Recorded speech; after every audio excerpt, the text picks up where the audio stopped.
Hello children, class 12th.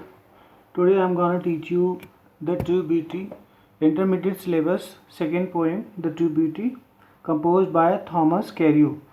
You have already studied first poem with explanation. Now you are going to study second poem, in which the poet Thomas Carreau indicates about two kinds of beauty. First one, physical beauty that does not remain in the world forever, and second one, the spiritual beauty which is always remain in the world forever because it is really the true beauty.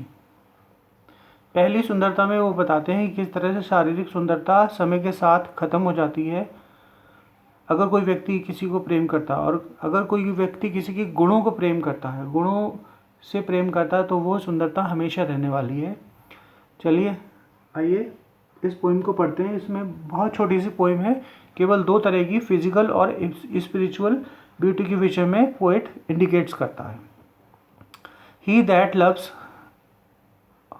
अ रोजी चीक, एक poet जो कि पहले physical beauty को explain करता है, वह जो अपनी पत्नी या प्रेमिका की गुलाबी गालों को देखकर उन्हें प्रेम करता है, और कोरल लिप एडमायर, या उसके मूंगे जैसे होठों को देखकर, मूंगे जैसे लाल होठों को देखकर प्रशंसा करता है, और from star like eyes dot seek, या उसकी तारों जैसी टिमटिमाती रहस्यमयी आंखों में प्रेम ढूंढने की कोशिश करता है। Feel to maintain his fire, और सोचता है इन्हीं सुंदर अंगों के कारण वह उस स्त्री से प्रेम करता है।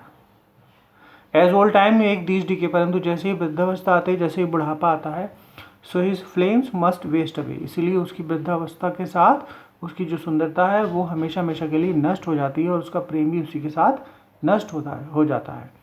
अब यहाँ पर दूसरे तरह की सुंदरता बताता है, स्पिरिचुअल ब्यूटी बताता है। ठीक है, there are 4 things which remains for the spiritual beauty. First one, but a smooth and steadfast mind, परंतु सक्रिय व तेज दिमाग, सद्विचार, शांति इच्छाएं। सक्रिय व तेज दिमाग, सद्विचार, शांति इच्छाएं, और सभी को बराबर प्रेम करने वाला हृदय।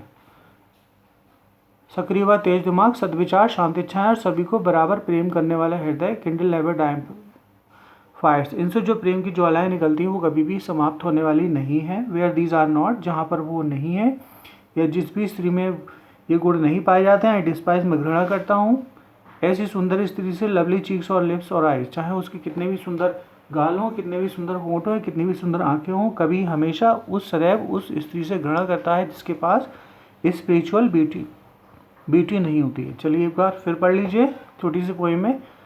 पहले physical beauty, he that loves a रोजी चीक, वह जो अपनी पत्नी या प्रेमिका की गुलाबी गालों को देखकर उन्हें प्रेम करता है, और कोरल लिप एडमायर, या उसके मूंगे जैसे होठों को देखकर उनकी प्रशंसा करता है, और from star like I dot seek, या उसकी तारों जैसी टिमटिमाती रहस्यमयी आंखों में प्रेम ढूंढने की कोशिश करता है। फ्यूल टू मेंटेन फायर, और जैसे ही सोचता है कि इन सुंदर अंगों के कारण वह उस स्त्री से प्रेम करता है। एज ओल्ड टाइम्स मीक देश जी के, जैसे ही वृद्धावस्था आती है और उसका, so his flames must waste away, इसीलिए उसकी जो प्रेम ज्वाला है, प्रेम अग्नि, वो समाप्त हो जाती है।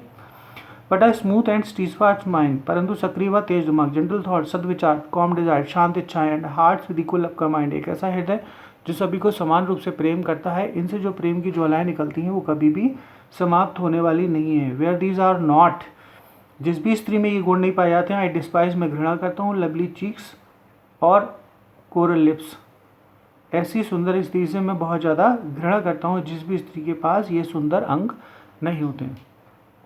इसका ये सामने आपको दिख रहा है बेटा, ये ट्रू ब्यूटी का ये सेंट्रल आइडिया है, इसे आप नोट कर लोगे इसमें से देख के, और इसकी एक्सप्लेनेशन के लिए, दोनों एक्सप्लेनेशन के लिए मैंने PDF तैयार करके इसके साथ अटैच की है, वो आप उसका होमवर्क कर लोगे। इस तरह से आपकी 2 पोएम्स हो गई, कैरेक्टर ऑफ हैप्पी लाइफ और दूसरी ट्रू ब्यूटी कंप्लीट। इसे आप अपनी टेक्स्ट बुक में अच्छी तरह से कंप्लीट कर लेना। तो 2 पोएम आपकी हो गई बेटा।